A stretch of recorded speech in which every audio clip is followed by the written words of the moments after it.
Chào tất cả các bạn, mình là Hà Serious. Báo sư tử hay sư tử núi là tên của một loài mèo lớn sinh sống tại châu Mỹ. Chúng có ngoại hình giống với sư tử nhưng to bằng một con báo. Hãy cùng kênh Động vật Đại Chiến khám phá các trận chiến của loài mèo lớn này nhé.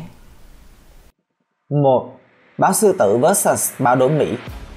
Một con báo sư tử đang đi tuần tra lãnh thổ. Nó vô tình đụng độ một con báo đốm Mỹ. Báo đốm Mỹ to lớn hơn so với báo sư tử và cũng khỏe hơn. Cả hai quyết định trao đổi võ thuật để phân cao thấp. Thường chúng không cần thiết phải đánh nhau tới chết mà sẽ có một bên bỏ đi. Cuối cùng thì con báo đốm Mỹ đã quyết định bỏ chạy. Báo đốm Mỹ có thể thắng nhưng nó không cần thiết phải khiến cơ thể bị thương làm gì cả. 2. Báo sư tử vs gấu đen. Một con gấu đen đã xuất hiện cạnh hai con báo sư tử con. Báo mẹ phát hiện và nhanh chóng tấn công kẻ xâm nhập. Gấu đen là loài vật khá e dè và ngại va chạm. Tuy nhiên việc ở gần báo con khiến nó gặp nguy hiểm. Gấu đen núp sau các thân cây để hạn chế khả năng ra đòn của sư tử núi. Thật ra với kích cỡ như thế này nó có thể tự vệ trước con báo sư tử. Thấy báo con vẫn còn tỏ ra sợ hãi, báo mẹ lại hăng máu quyết định tấn công con gấu tập 2. 3. Lại là cảnh báo sư tử mẹ bảo vệ báo con trước gấu đen Bắc Mỹ. Rõ ràng các bà mẹ động vật luôn cực kỳ hung dữ khi cần bảo vệ những đứa con bé bỏng. Con gấu đen xui xẻo một lần nữa lại xuất hiện gần vị trí của báo sư tử con mới đâu. Lần này trận chiến diễn ra dưới nước. Con gấu đen này to lớn hơn so với con báo mẹ. Có lẽ sau đợt này gấu đen sẽ tợn tới già và quyết định ở nhà luôn, không ra đường nữa cho lành.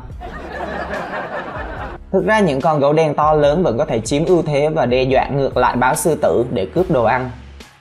4. Báo sư tử vs gấu xám. Lần này không thích đánh nhau với gấu đen nữa, báo sư tử quyết định chuyển sang đối thủ khác. Một con gấu xám chưa trưởng thành rất dễ thương và báo sư tử cũng dễ thương không kém. Cả hai con đều mập ú và có lớp lông dài bao phủ trên cơ thể. Con báo đã phát hiện ra vị trí của gấu xám con và quyết định tiến tới để cà khịa. Báo sư tử có tính lãnh thổ khá cao, có sở thích hăm dọa những loài thú săn mồi khác, thậm chí là giết chết những con non không thể tự bảo vệ mình. May mắn là con gấu này dù còn nhỏ nhưng đã đủ to để tự phòng vệ. Gấu xám là loài thú săn mồi to lớn nhất trên cạn cùng với gấu Bắc Cực. Chúng có thể nặng đến gần 700 kg khi trưởng thành. Khi đạt kích thước trưởng thành, gấu xám hầu như không có kẻ thù trong tự nhiên nào ngoài con người.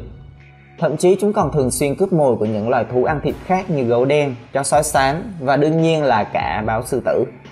Tuy nhiên đây mới chỉ là một con gấu nhỏ nên nó không thể làm gì nhiều cả. Con gấu lui vào gốc cây để hạn chế khả năng di chuyển linh hoạt của con báo. Thực ra thì con gấu này vẫn nặng hơn so với con báo. Tuy nhiên con báo vẫn ở cửa trên vì nó đã trưởng thành, rất hung dữ và có khả năng di chuyển linh hoạt. Con gấu đứng lên bằng hai chân sau để tự vệ. Nhìn giống như một vụ bắt nạt nhau ở trường học vậy các bạn ạ. Con gấu con nhìn rất ngây thơ, đáng yêu và tội nghiệp. Gấu mẹ mà ở đấy thì có lẽ đã tát cho báo sư tử mấy nhát vì dám bắt nạt gấu con. Báo sư tử có lẽ vẫn đang cay cú vì vụ gấu đen bắt nạt báo con nên quyết định giận cá chém thớt và tấn công gấu xám. Sau khi hạ giận thì sư tử núi cũng quyết định bỏ đi. 5. Thêm một trận chiến khác. Một con gấu xám đực sau khi xem được clip báo sư tử bắt nạt gấu xám con trên YouTube đã quyết định đến trả thù gia đình báo sư tử. Một con gấu xám rất to, với kích thước như thế này nó có thể giết con báo sư tử mẹ dễ dàng. Nhưng rồi sự đanh đá của báo mẹ đã khiến con gấu chùn chân và bỏ chạy. Con gấu định trả thù nhưng mà nó đã nghĩ lại rằng chỉ có tình yêu thương mới có thể xóa bỏ đi hận thù. 6.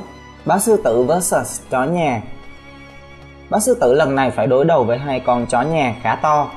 Chó nhà không phải là đối thủ của báo sư tử nếu như hai con có cùng kích thước, vì báo khỏe hơn nhiều và có thêm hai chi trước rất lợi hại. Tuy nhiên nếu có số lượng đông, ví dụ từ hai con trở lên thì chúng có thể chống lại báo sư tử. Những con chó sử dụng chiến thuật tấn công từ nhiều hướng, y như cách linh cẩu sử dụng để tấn công sư tử. Mỗi khi một con chó bị báo tấn công thì ngay lập tức con kia sẽ lao vào để giải vây. Cuối cùng sư tử núi đã phải chạy trốn. 7. Báo sư tử vs chó nhà. Tiếp tục là trận chiến giữa báo sư tử và hai con chó nhà, một con husky và một con bẹt dê Đức. Con báo sư tử chỉ nặng khoảng 40 kg. Con husky đang cố gắng sủa liên tục để đuổi con báo đi, nhưng con báo không dễ bị khuất phục như vậy. Con báo sư tử có thể giết con chó husky rất dễ dàng. Tuy nhiên thì con báo cũng khá e dè vì vẫn còn một con bẹt dê rất to đang ở gần đó, sẵn sàng anh hùng cứu mỹ nhân, nhưng là cứu con husky chứ không phải cứu nó. Con chó bẹt dê to ngang ngửa với con báo, nhưng rõ ràng nó cũng không phải đối thủ của báo sư tử. Phải hai con chó bẹt dê mới cân được thanh niên báo sư tử này. Husky thì không đủ mạnh, nhưng mà được cái to mồm, ngáo ngáo và tỏ ra nguy hiểm. Cuối cùng thì con báo đã rượt đuổi và cắn husky vì tội ồn ào mất trật tự. Clip dừng ở đây nên mình cũng không rõ kết cục ra sao. 8. Báo sư tử vs linh miêu. Lần này báo sư tử sẽ đối đầu với một kẻ săn mồi khác cũng thuộc họ nhà mèo, một con linh miêu Canada. Linh miêu Canada khi trưởng thành nặng từ 5 đến 17 kg. Đây là một con linh miêu đực rất to, nặng gần 20 kg. Một con báo sư tử đang ở trên cây gần đó. Con báo đã phát hiện ra con linh miêu và thức ăn của nó. Con linh miêu đã giấu mồi tại một gốc cây và giờ nó đến để ăn tiếp. Nó không ngờ mình đã lọt vào tầm ngắm của một tên yêu râu xanh. À không, ý mình là một con báo sư tử đang đói bụng. Báo sư tử to lớn hơn nên có thể cướp mồi, thậm chí là giết chết linh miêu. Con sư tử núi đã nhảy xuống cây và chuẩn bị tiếp cận đối thủ. Tuy nhiên đối thủ của nó cũng không phải dạng vừa. Con linh miêu này đủ to để có thể chống lại kẻ thù. Mặc dù thấp bé nhẹ cân hơn đối thủ, nhưng nó được cái ốm yếu hơn. Ý mình là linh hoạt, khéo léo hơn. Linh miêu sử dụng hai chi trước vả vào mặt báo sư tử. Nhìn con linh miêu có vẻ rất sợ hãi. Mặt nó như kiểu, tôi là ai, đây là đâu. Thật ra thì con linh miêu cũng to gần bằng con báo, nhưng rõ ràng là xét theo tỷ lệ sức mạnh thì nó yếu hơn rất nhiều.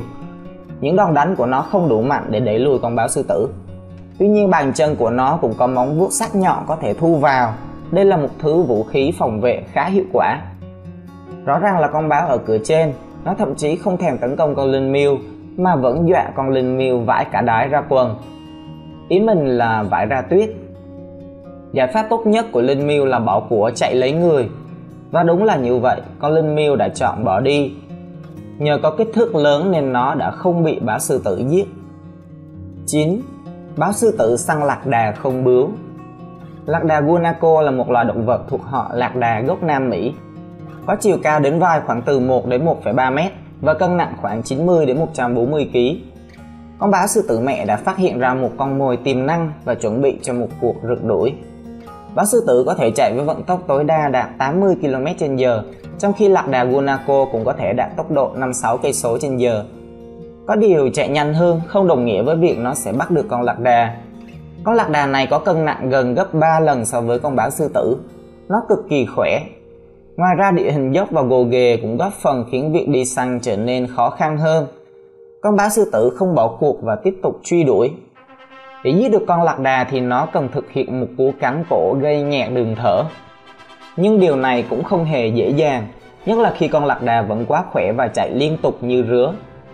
Những con báo sư tử con cũng hỗ trợ mẹ chúng săn lạc đà, tuy nhiên chúng vẫn còn quá non kinh nghiệm và không thể giúp được gì cả.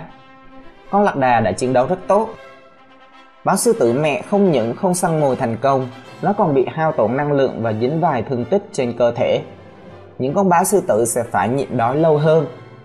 Phải nuôi thêm 3 đứa con lớn nên con mẹ sẽ phải săn mồi thường xuyên để đảm bảo kịp deadline. 10. Lại một lần săn lạc đà không bướu nữa của báo sư tử. Lạc đà guanaco sinh sống trên thảo nguyên, trảng cây bụi và các vùng núi ở Nam Mỹ. Chúng sống thành đàn bao gồm con cái, con non và một con đực thống trị. Những con lạc đà đực và độc thân sẽ tạo thành các đàn riêng biệt. Khi chúng cảm thấy bị đe dọa, lạc đà guanaco cảnh báo bầy đàn chạy trốn bằng một tiếng kêu chói tai giống như những con dê.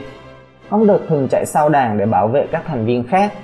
Chúng có thể chạy với tốc độ 5-6 km/h, thường chạy qua các địa hình dốc và đá. Lạc đà không bướu cũng là những vận động viên bơi lội xuất sắc. Tuổi thọ điển hình của lạc đà guanaco là từ 20 đến 25 năm. Chúng có lớp da dày trên cổ giúp bảo vệ cổ khỏi các cuộc tấn công của động vật ăn thịt. Con báo sư tử đã quật ngã được con lạc đà. Khi lạc đà bị ngã thì khả năng báo giết được nó sẽ cao hơn rất nhiều. Cuối cùng con báo sư tử đã hạ gục được con lạc đà và có thịt để ăn. 11. Báo sư tử vs lửng châu Mỹ.